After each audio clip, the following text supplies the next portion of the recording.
être après le 22 mars.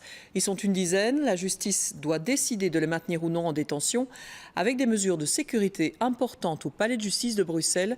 On en parle avec Quentin Warlop avant d'évoquer le cas particulier de Salah Abdeslam. 7h30 ce matin, le dispositif de sécurité se met en place.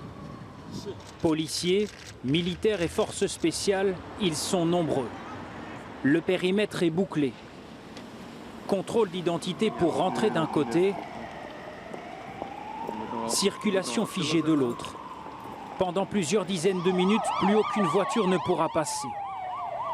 Sirène hurlante des fourgons ou des voitures banalisées, ceux qui sont attendus s'entendent de loin. Mais ce matin, le grand absent, c'est bien Salah Abdeslam. Est-ce que Salah Abdeslam va venir? Non. Il ne sera pas présent? Non. À l'intérieur, plusieurs suspects des différents attentats. Parmi eux, Mohamed Amri et 7 autres suspects, dont Mohamed Bakali.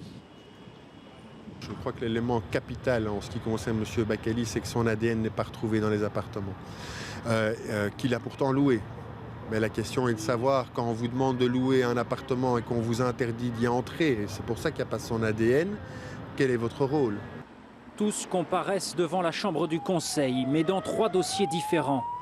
Ceux liés aux attentats de Paris, de Bruxelles et celui des Jouets d'Argenteuil. Au total, 9 suspects sont présents ce midi devant la chambre du Conseil. Alors leurs mandats d'arrêt seront-ils levés ou confirmés?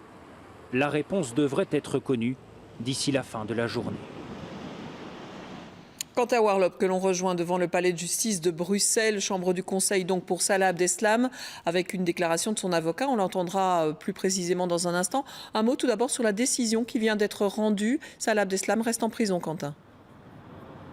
Oui, Véronique, sans grande surprise, le mandat d'arrêt de Salah Abdeslam est donc prolongé ce midi par la Chambre du Conseil de Bruxelles. Confirmation de son avocat qui n'avait pas demandé sa libération. Mais la presse du monde entier avait fait le déplacement ici dans le centre de Bruxelles pour savoir si le transfèrement de Salah vers la France était imminent. Eh bien, la réponse est non, pas avant plusieurs semaines visiblement, car le mandat d'arrêt belge doit d'abord être levé. Et puis Salah Abdeslam doit encore être entendu dans le cadre de la fusillade du Driss à Forêt. Nous avons pu rencontrer son avocat, Sven Marie.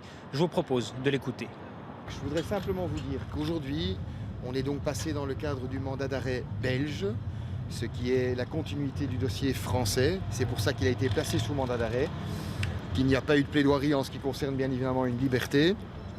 En ce qui concerne la remise en France, je pense que ça c'est important également. Il sera, et c'est une information que je viens d'avoir parce que le mandat d'arrêt belge doit être levé pour être remis à la France. Et ce sera chose faite d'ici quelques semaines. Il doit encore être entendu dans le cadre d'un autre dossier.